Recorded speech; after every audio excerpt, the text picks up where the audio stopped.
अध्याय 1 प्रेम सहायता प्रणाली प्राप्त की डिंगडोंग। प्रेम सहायता प्रणाली सक्रिय प्रेम खेल शुरू खिलाड़ी निर्दिष्ट उद्देश्यों को लक्षित करके पुरस्कार के रूप में बड़ी मात्रा में गेम सिक्के प्राप्त कर सकता है। सिस्टम केवल एस स्तर की देवियों की पूरी जानकारी स्कैन कर सकता है।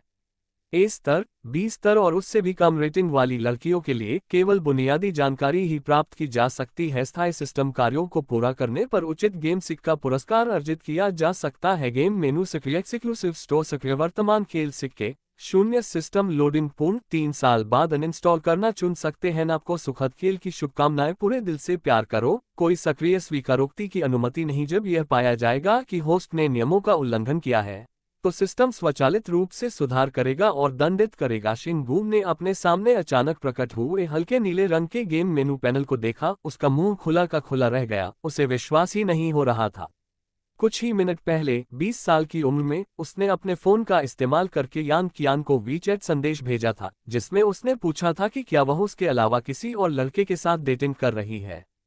और उनके बार बार पूछे जाने पर यान कियान का व्यवहार टालमटोल से लेकर गुस्से तक का हो गया और उसने शिनबू से कहा, क्या तुम मुझे परेशान कर रहे हो?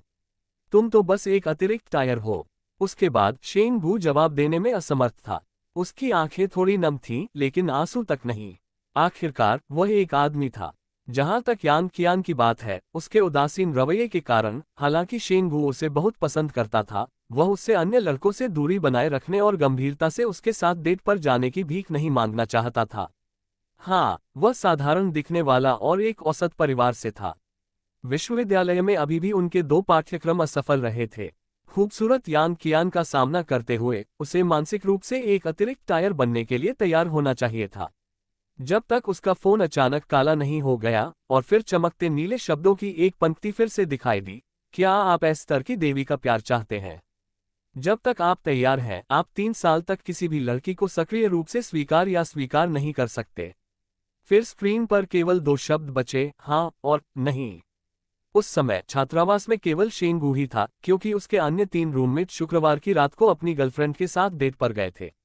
शिनबू को एक पल के लिए थोड़ा डर लगा, लेकिन जब उसने पहले पढ़े गए कुछ सिस्टम फ्लो उपन्यासों के बारे में सोचा तो उसने दांत पीस लिए और अपना फोन फेंक कर भागा। नहीं, मेरी वर्तमान स्थिति में किसी के सामने अपनी गलती स्वीकार करने का क्या फायदा है? ये तो बताने की जरूरत ही नहीं कि कौन सी लड़की मुझसे पहले अपना अपराध स्वीकार करेगी। जब उसने अपनी दाहिनी तर्जनी उंगली हाँ शब्द पर दबाई तो वह कांप उठा। अब शिनबू को सचमुच लव असिस्टेंस सिस्टम मिल गया है। कुछ पल के अविश्वास के बाद वह बहुत खुश हुआ, क्योंकि वह अपने पिछले साधारण और नीच जीवन से तंग आ चुका था, जिसके कारण लोग उसे नीची नजर से देखते थे। उपन्यास में नायक को सिस्टम प्राप्त करने के बाद विभिन्न लाभ प्राप्त होंगे और वह जल्द ही जीवन के शिखर पर पहुंच जाएगा। मुझे आश्चर्य है कि यह प्रेम सहायता प्रणाली मेरे जीवन को कैसे बदल देगी। ये सोचते हुए शिनबू ने उत्सुकता से खेल मेनू में विभिन्न कार्यों को चुनना शुरू कर दिया। पहला कार्य मेजबान की वर्तमान स्थिति को देखना था। क्लिक करने के बाद शिनबू को निम्नलिखित बुनियादी जानकारी दिखाई दी। होस्ट शिनबू, आयु 20, बुद्धि 105, आकर्षण 60, शरीर 60 आइटम, कोई नहीं कौशल, कोई नहीं गेम सिक्के 0 आर सिक्के 3055। शिनबू की दुनिया में आर कॉइन सार्वभौमिक मुद्रा है। उसके पास अब ये पैसे इसलिए हैं क्योंकि उसने पिछले कुछ महीनों में इसे यान कियान के लिए बचाकर रखा था। इस शरीर का क्या मतलब है? शिनबू ने एक ऐसा प्रश्न पूछा जिसे वह समझ नहीं सका। शरीर शारीरिक फिटनेस का संक्षिप्त रूप है। शारीरिक फिटनेस का मान जितना ज्यादा होगा, आपकी शारीरिक गतिविधियों से जुड़ी क्षमताएं जैसे ताकत, गति और चोट के प्रति प्रतिरोधक क्षमता उतनी ही बेहतर होगी। सिस्टम ने तुरंत शिनबू के प्रश्न का उत्तर दिया। तो फिर चलो अगले कार्यक्रम के लिए दुकान पर नजर डालते हैं। शिनबू ने अनुमान लगाया कि उसकी व्यक्तिगत जानकारी में मौजूद वस्तुएं और कौशल स्टोर फंक्शन में खरीद के लिए उपलब्ध होने चाहिए। हालांकि जब उन्होंने स्टोर खोला तो वे दंग रह गए, क्योंकि उस समय दुकान पूरी तरह खाली थी और बिक्री के लिए एक भी सामान नहीं था। स्टोर मेजबान की वर्तमान जरूरतों के अनुसार प्रासंगिक उत्पादों का समय पर स्टॉक करेगा। कृपया चिंता न करें मेजबान। इस समय शिनबू के दिमाग में 2 सिस्टम प्रॉम्प्ट ध्वनियां गूंजी। शिनबू ने मन ही मन शिकायत की, मुझे अब सबसे ज्यादा जरूरत है ढेर सारे आरएमबी की, जिसका इस्तेमाल असल जिंदगी में किया जा सके, लेकिन क्या दुकान इसे बेचेगी? जब तक आप कार्यों को पूरा करने के लिए कड़ी मेहनत करते रहेंगे, आपको वह मिलेगा जो आप चाहते हैं। कृपया चिंता न करें, मेजबान। इन दो सिस्टम प्रॉम्प्ट ध्वनियों ने तुरंत शेन वू के रोंगटे खड़े कर दिए, क्योंकि उसने अपने दिल में चुपचाप शिकायत की थी और इसे जोर से नहीं कहा था। इसका मतलब ये था कि सिस्टम उसके मन को पढ़ सकता था। क्योंकि मैं पहले से ही आपके मस्तिष्क में निवास कर रहा हूं, इसलिए मेरे लिए ये जानना सामान्य है। कृपया चिंता न करें, मेजबान। जब ये सिस्टम प्रॉम्प्ट ध्वनियां शेन वू के दिमाग में फिर से गूंजी, तो उन्हें पता चला कि उन्होंने सिस्टम के सामने अपनी गोपनीयता पूरी तरह से खो दी है। विशेष रूप से वाक्यांश "कृपया चिंता न करें, मेजबान" ने शेन वू को और अधिक चिंतित महसूस कराया। ठीक है, अब जब बात यहाँ तक पहुंच ही गई है, तो जल्दी से मुझे बताओ कि किस लक्ष्य पर निशाना लगाना है। ये यान कियान तो नहीं है, जिसे अभी अभी स्पेयर टायर कहा गया था, है ना? चूंकि शेन वू को पहले से ही पता था कि यह प्रणाली उसके मन को पढ़ सकती है, इसलिए उसने आध्यात्मिक क्षेत्र में सीधे इस प्रणाली के साथ मजाक करने का निर्णय लिया। बिल्कुल नहीं, यान कियान को केवल ए लेवल की सुंदरी ही माना जा सकता है। मैंने तुम्हारे लिए जो लक्ष्य चुना है, वह केवल एस लेवल की देवी ही होगी। पीछा करने के लिए पहला लक्ष्य अब जारी किया गया है। मॉर्निंग ईस्ट यूनिवर्सिटी के स्कूल में कक्षा 2 के वर्ष 3 से सुजुकी। इसी समय पहला अस्थायी कार्य जारी किया जाता है। कल सुबह पहली कक्षा में सुजुकी के पीछे बैठकर उनसे बातचीत शुरू करो। शब्दों की संख्या 20 से कम नहीं होनी चाहिए। शेन वू ने जब ये कार्य सुना, तो वह थोड़ा उलझन में पड़ गया, क्योंकि सुजुकी न केवल उसकी सहपाठी थी, बल्कि स्कूल में सबसे प्रसिद्ध स्कूल फूल भी थी। इसके अलावा वह उसी छात्रावास में यान कियान की रूममेट भी थी, और वे आमतौर पर कक्षा में एक साथ बैठते थे। जहां तक शेन वू का सवाल है, जिसका उल्लेख पहले स्पेयर टायर के रूप में नहीं किया गया था, उसे हमेशा यान कियान के अस्थायी गोपनीयता के अनुरोध द्वारा सीमित किया जाता था और सहपाठियों द्वारा संदेह किए जाने से बचने के लिए उसे कक्षा के दौरान यान कियान से 5 मीटर से अधिक की दूरी पर बैठना पड़ता था। उनका बॉयफ्रेंड स्टेटस मुख्य रूप से कभी कभार होने वाली बातचीत और स्कूल के बाहर होने वाली दुर्लभ डेट्स पर निर्भर करता था। यान कियान द्वारा डेट लोकेशन भी पहले से तय कर ली गई थी, या तो स्कूल से दूर एकांत कॉफी शॉप में या स्कूल से दूर एकांत पश्चिमी रेस्तरां में। डेट कंटेंट का मतलब था उसकी रोजमर्रा की जिंदगी में आने वाली कुंठाओं के बारे में उसकी बातें सुनना। अपनी बातें कह देने के बाद डेट खत्म हो जाती थी। कॉलेज के जोड़े स्कूल के बाहर क्या क्या कर सकते हैं, इस बारे में शेन वू ने सोचने की भी हिम्मत नहीं की। डेट के बाद वे स्कूल वापस जाने के लिए एक ही टैक्सी भी नहीं ले सकते थे। जहां तक मॉर्निंग ईस्ट यूनिवर्सिटी की स्कूल फ्लावर सुजुकी का सवाल है, यान कियान ने अपनी डेट्स के दौरान शेन वू से शायद ही कभी उसका जिक्र किया हो। अगर उसने जिक्र भी किया, तो बस यूं ही कि वह इतनी खूबसूरत है कि मुझे भी अनिच्छा से मानना पड़ता है कि वह मुझसे बेहतर है। सुजुकी के शौक या रोजमर्रा के व्यवहार के बारे में और कोई विस्तृत जानकारी नहीं थी। खैर, आज रात का बाकी समय ये सोचने में बीत जाएगा कि कल उससे बातचीत कैसे शुरू की जाए। वह स्कूल की सबसे खूबसूरत लड़की है, यहाँ तक कि सिस्टम ने उसे एस लेवल की देवी का दर्जा दिया है। शेन वू ने अपना अब काम करने वाला फोन खोला और सर्च इंजन में टाइप किया, देवी से सफलतापूर्वक कैसे संपर्क करें, इस उम्मीद में कि उसे कुछ अच्छी सलाह मिल जाएगी। अध्याय 2 शैक्षणिक देवी के साथ परामर्श प्रश्न। यद्यपि ऑनलाइन देवियों से संपर्क करने के कई तरीके हैं, लेकिन वे सभी साहसी, चौकस और बेशर्म होने पर आधारित हैं। और यह सबसे अच्छा है अगर आपके पास पैसा हो। हालांकि शेन वू कभी भी लड़कियों से बेधड़क संपर्क करने वाला नहीं रहा। यहां तक कि यान कियान के साथ भी, जिसके साथ उसने पहले अंडरग्राउंड लव रिश्ता कायम किया था, उसने उसे पहले क्लास ग्रुप के जरिए दोस्त बनाया और आधे साल तक ऑनलाइन चैटिंग की, फिर अनिच्छा से उसे पहले एक दूसरे को जानने के लिए राजी किया।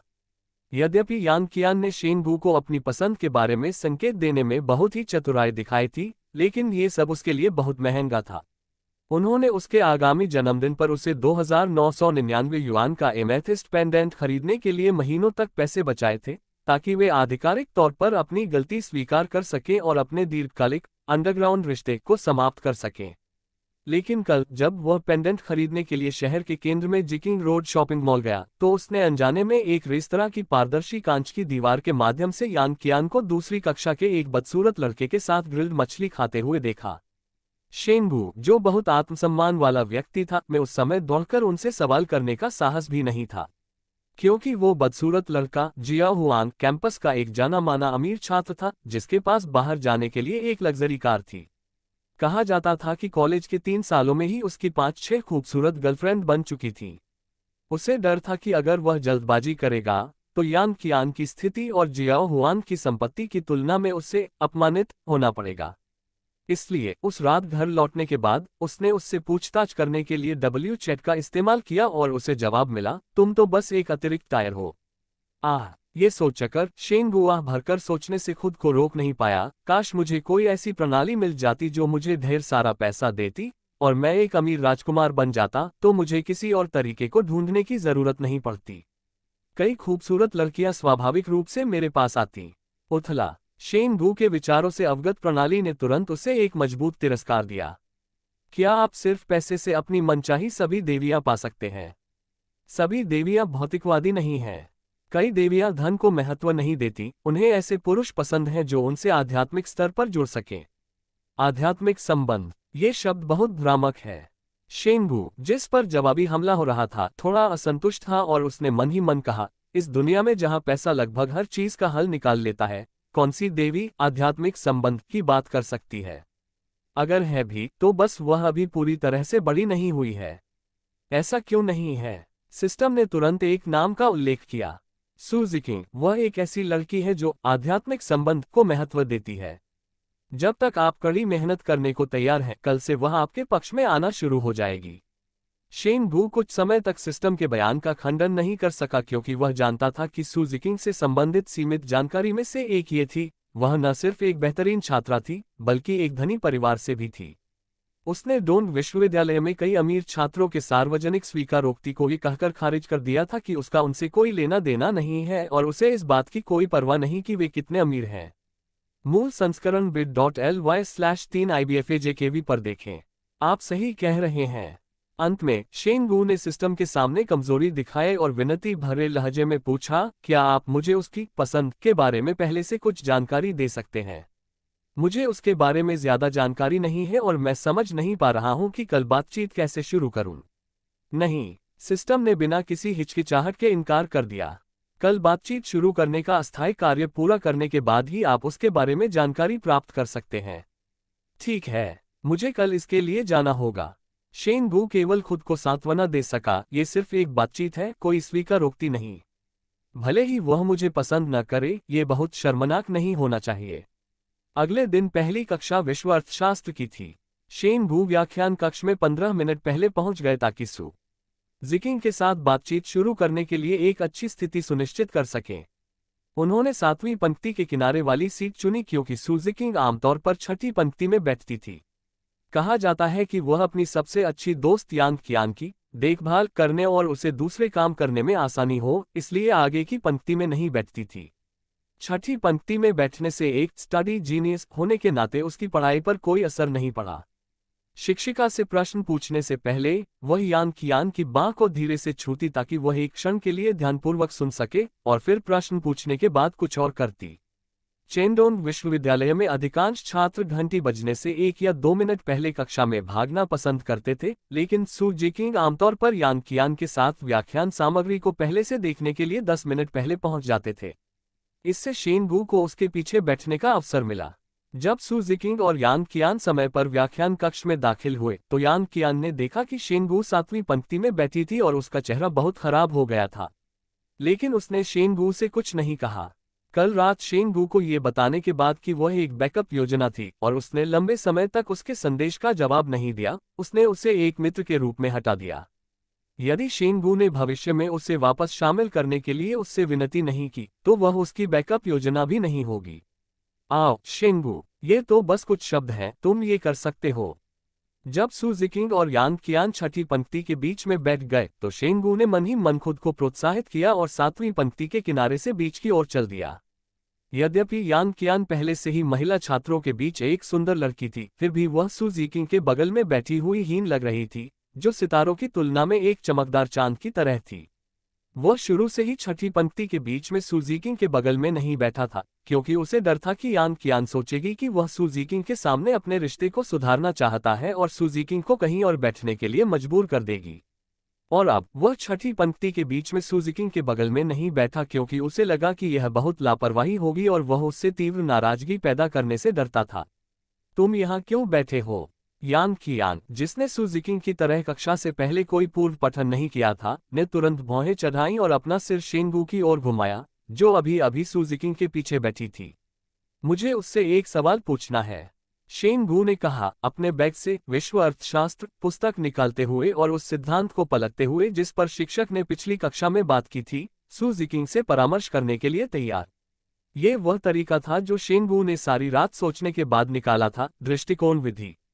उनका मानना था कि चूंकि दूसरा पक्ष एक शीर्ष छात्र था, इसलिए उनसे परामर्श के लिए प्रश्न पूछने की विधि का उपयोग करने से अन्य तरीकों की तुलना में सफलता की संभावना अधिक होगी। प्रश्न क्या है? इस समय सु जिकिंग ने अपना सिर घुमाया और उलझन भरी नजरों से मुस्कुराने लगी। बेशक यह मुस्कुराहट केवल उसके सहपाठियों के प्रति एक प्रकार की विनम्रता का प्रतिनिधित्व करती थी, और इसका मतलब यह नहीं था कि सु जिकिंग के मन में शेंगू के लिए कोई अच्छी भावना थी। होस्ट की भाषा से सफल दृष्टिकोण प्रभाव का पता लगाया गया। शब्द संख्या 11 है। वर्तमान अस्थायी कार्य को पूरा करने के लिए 9 और शब्दों की आवश्यकता है। इस समय शेंगू के दिमाग में अचानक सिस्टम प्रॉम्प्ट की आवाज आई, और शेंगू भी ये सुनकर बहुत खुश हुआ, क्योंकि वह जो प्रश्न पूछना चाहता था वह 20 शब्दों का भी नहीं था, इसलिए उसने लगातार प्रश्न पूछने की तैयारी कर ली थी। अब ऐसा लगता है कि उन्हें परेशान करने का जोखिम उठाने और दोबारा पूछने की जरूरत नहीं है। वर्तमान प्रश्न के लिए 9 शब्द पर्याप्त हैं। अध्याय 3 प्लैंक अभी भी मेरी प्राथमिकताओं के लिए ठीक है। मूलतः सु जिकिंग की सुंदरता एस स्तर पर होने के कारण शेंगू से इतनी निकटता से मुस्कुराते हुए बात करने से उसका दिल तेजी से धड़कने लगता, लेकिन शेंगू को उस समय कोई बेचैनी महसूस नहीं हुई। शायद इस प्रणाली ने मुझे मेरी भावनाओं पर विश्वास दिलाया। शेंगू को याद आया कि इस व्यवस्था से बंधने से पहले उसने 3 साल तक किसी भी लड़की के सामने अपने अपराध को स्वीकार न करने की बात कही थी, लेकिन जैसा कि कहावत है, आप एक ही समय में केक खा भी नहीं सकते। इस समय शेंगू के पास सोचने का समय नहीं था और उसने तुरंत सु जिकिंग से वह सवाल पूछा जिसकी तैयारी वह लंबे समय से कर रहा था। क्या आपको लगता है कि सोना और चांदी देर सवेर विश्व मुद्राओं के रूप में अपना महत्व खो देंगे? होस्ट ने पहला अस्थायी कार्य पूरा कर लिया है। नाम 100 गेम सिक्के। महिला चरित्र डेटाबेस सक्रिय करें। महिला जानकारी की स्वचालित स्कैनिंग सक्रिय करें। स्कैनिंग रेंज 5 मीटर के भीतर है। 2 महिला चरित्र प्रविष्टियां प्राप्त हुई हैं। कृपया उन्हें महिला चरित्र डेटाबेस में जांचें। यह प्रश्न पूछने के बाद शेंगू के दिमाग में सिस्टम प्रॉम्प्ट की एक श्रृंखला तेजी से गूंजने लगी। असल में शेंगू ये सवाल पूछना चाहता था और फिर कहना चाहता था, मुझे अभी भी समझ नहीं आया, चाहे सु जिकिंग कुछ भी जवाब दे। इस तरह सु जिकिंग उसे और समझा सकती थी या उसे खुद इसका अध्ययन करने दे सकती थी।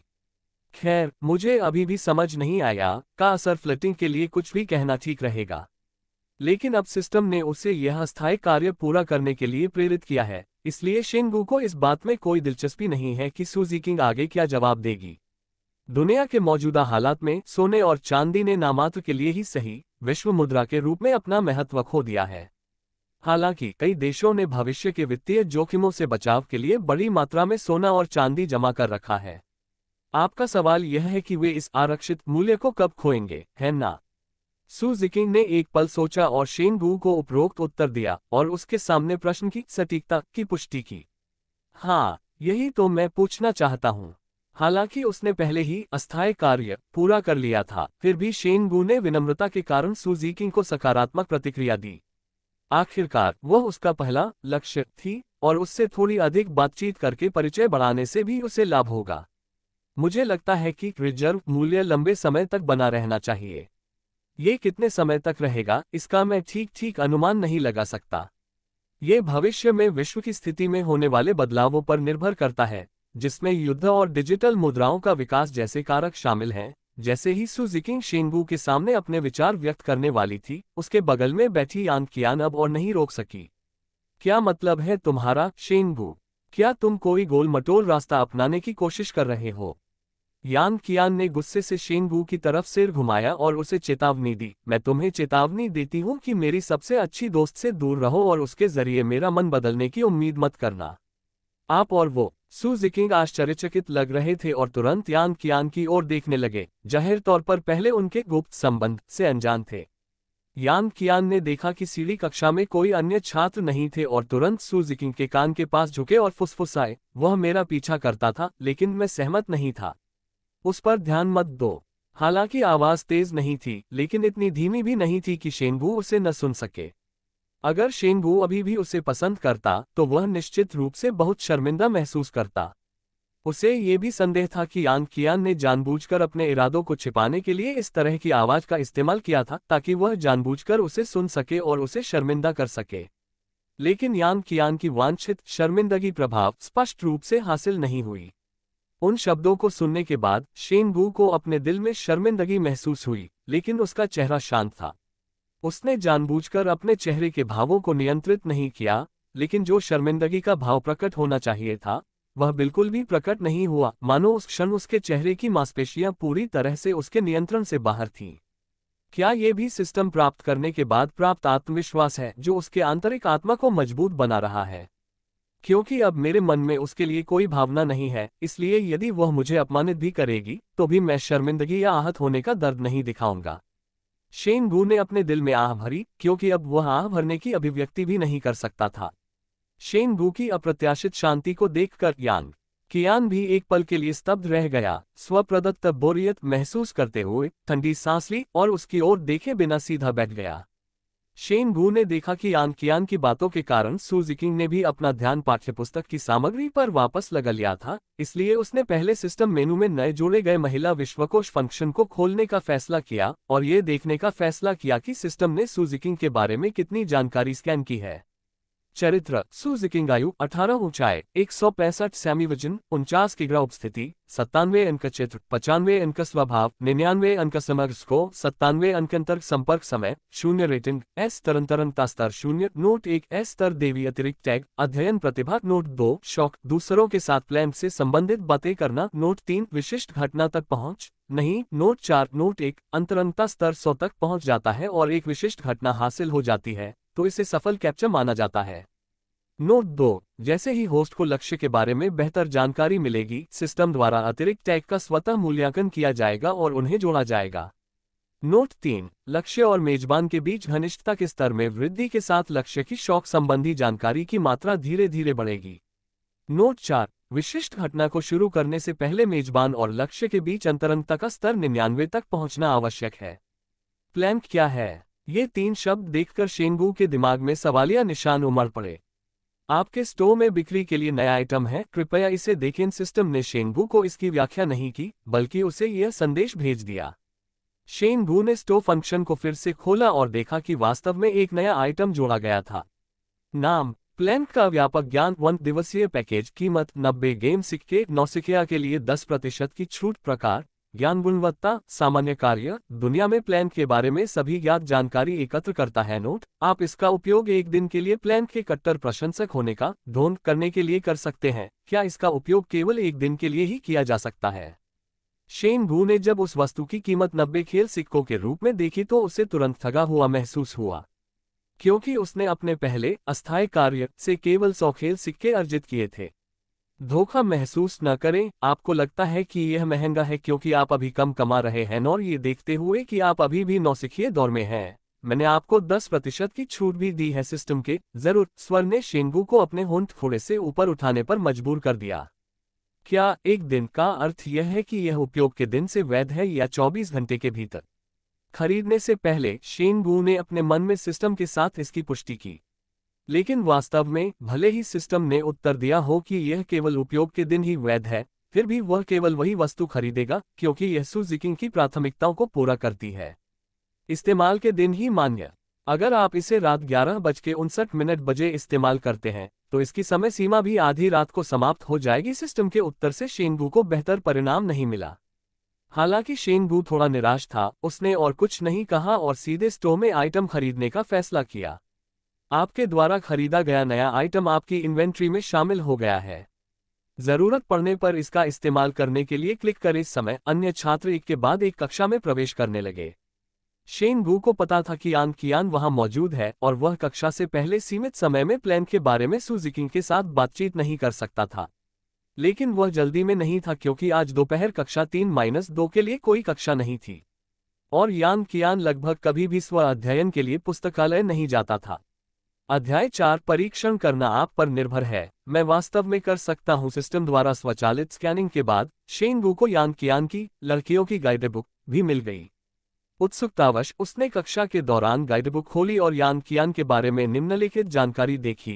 चरित्र: यान कियान। आयु: 20 लोग, 88 अंक। चित्र: 91 अंक। स्वभाव: 85 अंक। कुल रेटिंग: 88 अंक। अंतर्क बातचीत का समय: 0 रेटिंग। इस तरंतरंगता -50। नोट 1 अगर अंतरंगता नकारात्मक है तो इसका मतलब है कि दूसरे पक्ष की आपके प्रति अनुकूलता किसी अजनबी जितनी भी अच्छी नहीं है। नकारात्मक मूल्य जितना ज्यादा होगा वे आपको उतना ही नापसंद करेंगे और आपके साथ कुछ प्रतिकूल व्यवहार करने की संभावना भी उतनी ही ज्यादा होगी। इस गाइड बुक में एस लेवल देवी अतिरिक्त टैग का अभाव था और इसमें कोई वरीयता संबंधी जानकारी या विशिष्ट घटनाओं को प्राप्त करना है या नहीं आइटम नहीं था, जो कि सुजुकी की गाइड बुक के विपरीत था। शेन गू ने पहले सिस्टम के बारे में सोचा कि यह केवल एस स्तर की देवियों पर विजय पाने में उसकी मदद करेगा और समझ गया कि यान कियान के पास उन 3 सूचनाओं का अभाव क्यों था। मुझे उम्मीद नहीं थी कि मैं पहले उसका प्रेमी बनने में असफल रहा और अब उसके साथ मेरी अंतरंगता एक अजनबी जितनी भी अच्छी नहीं है, क्योंकि उसके पास पहले से ही प्रेम सहायता प्रणाली थी। शेन गू की वर्तमान मनोदशा केवल दुनिया की क्रूरता को महसूस करने जैसी थी और अब कोई उदासी नहीं थी। आखिरकार अब उसके पास कैंपस की सुंदरी को जीतने की आशा थी, जिसे सिस्टम द्वारा देवी स्तर की सुंदरता के रूप में एस स्तर का दर्जा दिया गया था। वह साधारण कॉलेज छात्र नहीं था जो सोचता था कि ये औसत है, वह औसत है। हालांकि यान कियान की जानकारी में अंतरंगता बातचीत का समय अप्रत्याशित रूप से 0 था, जो शेन गू के लिए थोड़ा आश्चर्यजनक था। शायद इसलिए कि उसने अभी अभी जियाओ हुआन के साथ डेटिंग शुरू की है, वे अभी तक इतना आगे नहीं बढ़े हैं। शेन गू ने यह अनुमान लगाया और स्वाभाविक रूप से थोड़ा राहत महसूस किया। कम से कम आधिकारिक तौर पर उससे संबंध तोड़ने से पहले मेरे साथ पूरी तरह से विश्वासघात नहीं हुआ है। दोपहर 1:50 बजे जब शेन गू ने अनुमान लगाया कि सुजुकी पहले ही पुस्तकालय के अध्ययन कक्ष में जा चुकी है, तो उसने भी कुर्सी पर रखा अपना बैग उठाया और अपने छात्रावास से बाहर निकलने की तैयारी की। तुम कहाँ जा रहे हो, शेन गू? मैं अभी भी तुम्हारे साथ बाद में एक खेल खेलना चाहता हूँ, उसके छात्रावास के साथी झांग यू ने उससे पूछा। हाँ, हम चारों बाद में साथ खेल सकते हैं। मैं पूरे सप्ताहांत अपनी गर्लफ्रेंड के साथ रहूंगा और मेरे पास तुम्हारे साथ खेलने का समय नहीं होगा। एक और रूममेट वांग निंग ने भी झांग यू से पूछा। मैं कुछ किताबें पढ़ने के लिए पुस्तकालय जा रहा हूँ, शेन गू ने ये कहा और उसका चेहरा थोड़ा लाल हो गया, क्योंकि कॉलेज के 3 वर्षों में वह अंतिम परीक्षा से कुछ दिन पहले ही अचानक पुस्तकालय के अध्ययन कक्ष में गया था। क्या शेन गू, क्या तुम पागल हो? अंतिम परीक्षा में अभी भी 2 महीने से ज्यादा का समय है। 4 लोगों वाले छात्रावास में आखिरी रूममेट लू हाओ ने कहा। अरे, मुझे अभी भी 2 कोर्स पूरे करने हैं। मैं इस सेमेस्टर की शुरुआत में ही पढ़ाई करना चाहता हूं और अंतिम परीक्षाओं में जो कमी रह गई है उसे पूरा करना चाहता हूं। ये कहते हुए शेन गू का चेहरा और भी लाल हो गया। उसने अनजाने में अपनी गति बढ़ा दी और छात्रावास से ऐसे निकला जैसे भाग रहा हो। नहीं, इस आदमी को जरूर कोई दिक्कत होगी। छात्रावास में सबसे ज्यादा गपशप करने वाला झांग यू तुरंत अपनी कुर्सी से उठा और बोला, मैंने उसे जाने से पहले बहुत शर्माते हुए देखा था। क्या वो लाइब्रेरी में डेट पर जा रहा होगा? क्या हमें जाकर देखना चाहिए? वांग निंग तुरंत दिलचस्पी लेने लगा। चलो ध्यान रखें कि उसे पता न चले। तो फिर हम किसका इंतजार कर रहे हैं? चलो चलें। लू हाओ को अचानक अपने कंप्यूटर पर चल रहे गेम में कोई आकर्षण महसूस नहीं हुआ और वह उत्साह से खड़ा हो गया।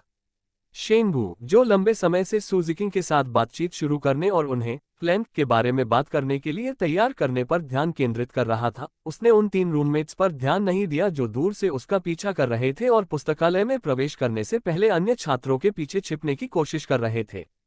पुस्तकालय में प्रवेश करने के बाद शेन गू ने लाइब्रेरियन से द बायोग्राफी ऑफ प्लैंक नामक एक पुस्तक उधार ली, जिससे उन्हें जल्द से जल्द सुजुकी का ध्यान आकर्षित करने की उम्मीद थी। इसके बाद उन्होंने प्रत्येक अध्ययन कक्ष में अपने लक्ष्य की खोज शुरू कर दी। पुस्तकालय की दूसरी मंजिल पर पुस्तक प्रदर्शन क्षेत्र के अलावा छात्रों के उपयोग के लिए पुस्तकालय की तीसरी और चौथी मंजिल पर 10 से अधिक अलग अलग अध्ययन कक्ष थे।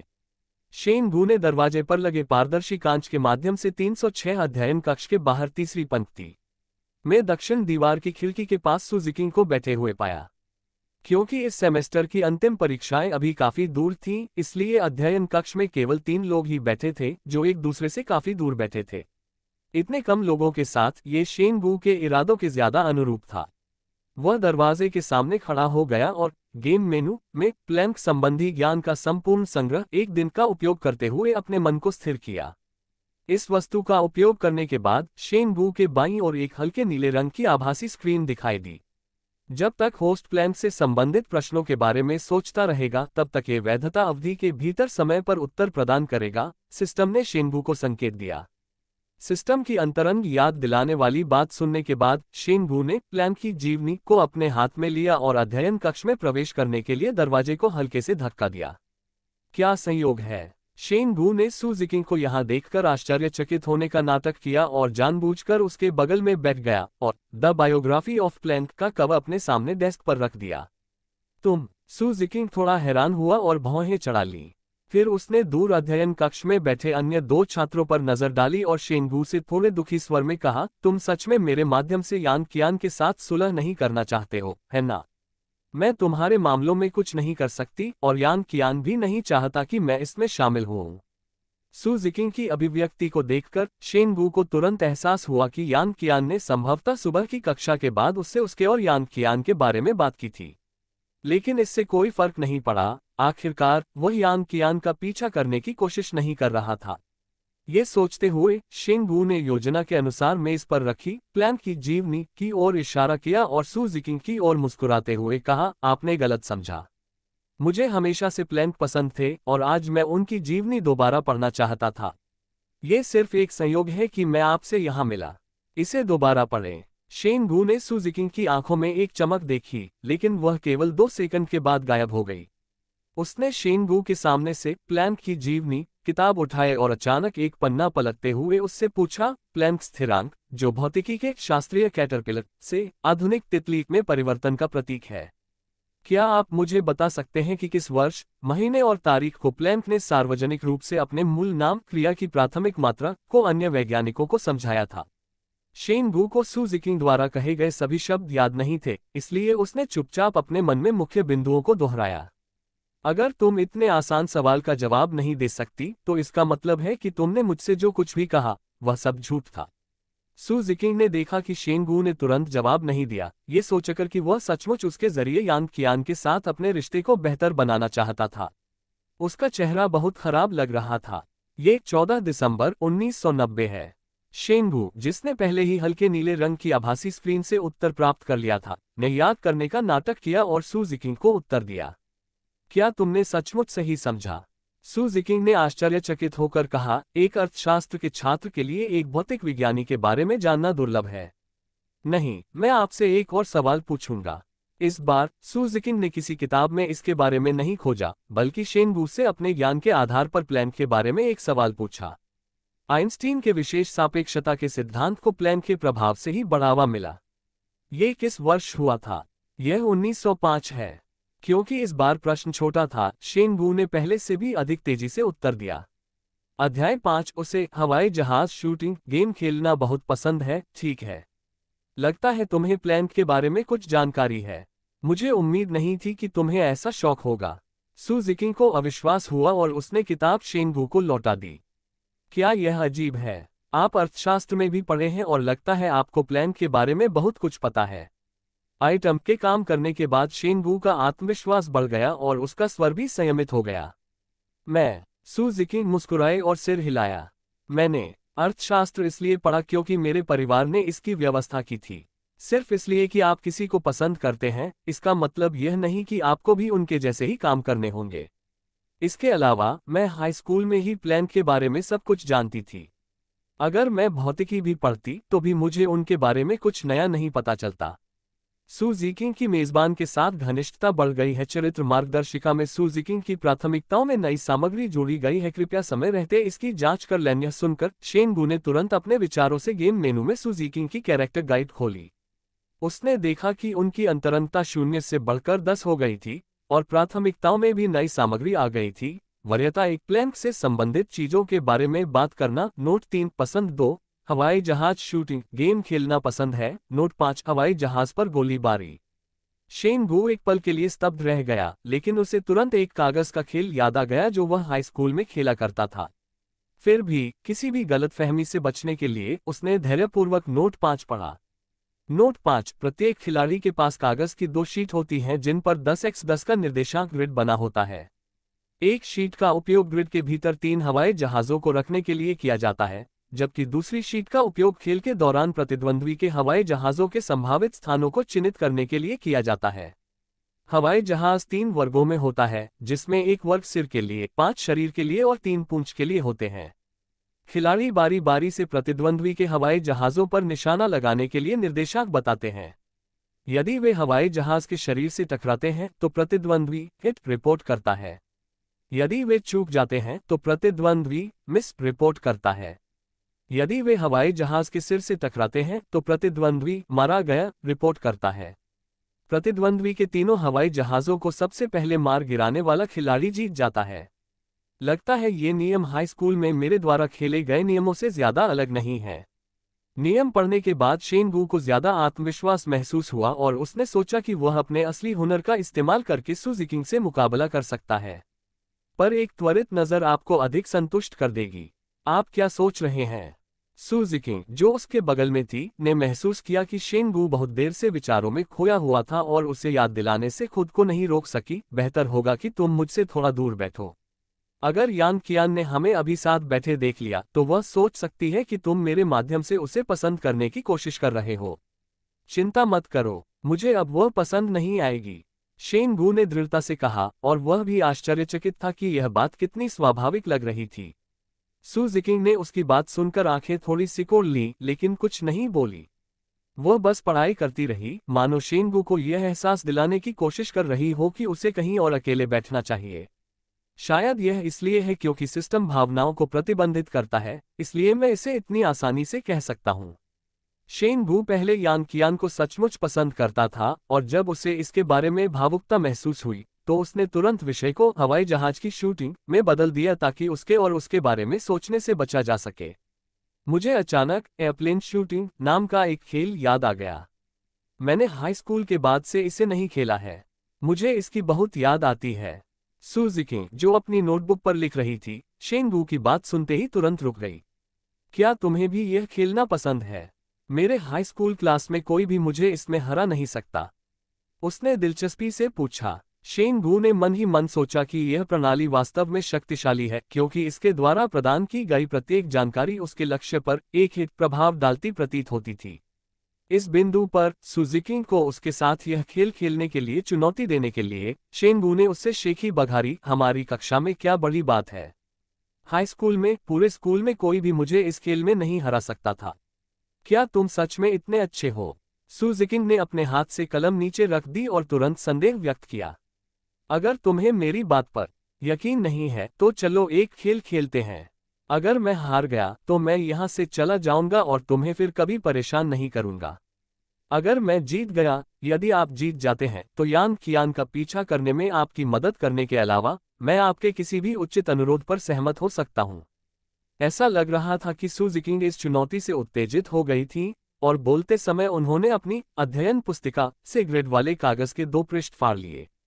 यह एक सौदा है। शेन वू ये सुनकर बहुत खुश हुआ और उसने भी अपना बैग खोला और पेन और अध्ययन पुस्तक निकाली जो वह आमतौर पर कक्षा में इस्तेमाल करता था। लेकिन हमें यहाँ शांति से खेलना है और दूसरों की पढ़ाई में बाधा नहीं डालनी है। सू जिकिंग ने स्व अध्ययन कक्ष में अन्य 2 लोगों पर नजर डाली जो अपने फोन के साथ खेल रहे थे और वह हंसे बिना नहीं रह सके।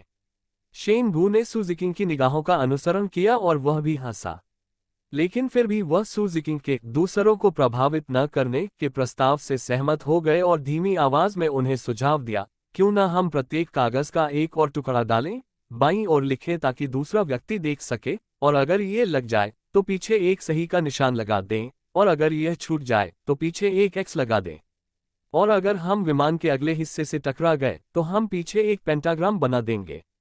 सू जिकिंग ने बोलना समाप्त किया और अपनी अध्ययन पुस्तिका से कागज का एक टुकड़ा फाड़ दिया। तो उन दोनों के बीच शूटिंग गेम शुरू होने वाला था। चलो पत्थर कागज कैंची खेलकर तय करते हैं कि पहले कौन हमला करेगा। सू जिकिंग ने अपना दाहिना हाथ बढ़ाते हुए धीमी आवाज में शेन वू से पूछा। यदि कोई लड़की आमतौर पर शेन वू के साथ इस तरह का खेल खेलना चाहती थी तो वह निश्चित रूप से कुछ सज्जनतापूर्ण व्यवहार दिखाते हुए कहता था, महिलाएं पहले। लेकिन इस समय ये खेल शेन वू के लिए बहुत महत्वपूर्ण था। वह एक पल के लिए झिझका, लेकिन फिर भी सु जीकिंग के प्रस्ताव पर सहमत हो गया और उसने सु जीकिंग के साथ पत्थर कागज कैंची का मुकाबला करने के लिए अपना दाहिना हाथ भी बढ़ाया। पत्थर कागज कैंची। सु जीकिंग ने कागज बजाया जबकि शेन वू ने पत्थर बजाया। इस प्रतिकूल परिणाम को देखकर शेन वू को पहल खोने के कारण अपने दिल में थोड़ा नुकसान महसूस हुआ, लेकिन वह फिर भी मुस्कुराया और सु जीकिंग को एक सज्जनतापूर्ण इशारा किया, आप पहले जाए। कोई बात नहीं, शांत रहो, मैं जीत सकता हूँ। शेन वू वास्तव में हाई स्कूल में इस खेल को खेलने में काफी अच्छा था, अन्यथा वह खेल से पहले बहुत अधिक हिचकिचाहट के बिना सु जीकिंग के साथ समझौता नहीं करता। सु जीकिंग को जीतने और उसे अपने अनुरोध पर सहमत करने के लिए शेन वू भी पूरी तरह से केंद्रित था और यह साबित करने के लिए दृढ़ था कि वह इस खेल में अध्ययन प्रतिभा से अधिक मजबूत था। हालांकि केवल 10 मिनट के बाद सु जीकिंग ने अपने हमले के कागज पर निर्देशांक 7-3 लिख लिया। शेन वू को अपने दिल में फिर से आह भरनी पड़ी और 7-3 के बाद कागज के पीछे दूसरा पेंटाग्राम बनाना पड़ा। यह उसका केवल 7वां हमला है। क्या ये सचमुच इतना अतिशयोक्तिपूर्ण है कि एक अध्ययन प्रतिभावान व्यक्ति इस तरह के खेल खेलता है? शेन वू जानता था कि यदि वह प्रत्येक हमले से पहले सोचने के लिए अधिक समय नहीं लेता, तो वह वर्तमान 10 मिनट भी नहीं टिक पाएगा, क्योंकि प्रत्येक हमले के लिए सु जीकिंग का सोचने का समय बहुत कम था। इस बिंदु पर उसने उसके 2 विमानों को मार गिराया था और जब तक वह उसके तीसरे विमान की सामने स्थिति को फिर से पा लेती, वह ये द्वंद्व युद्ध हार जाता।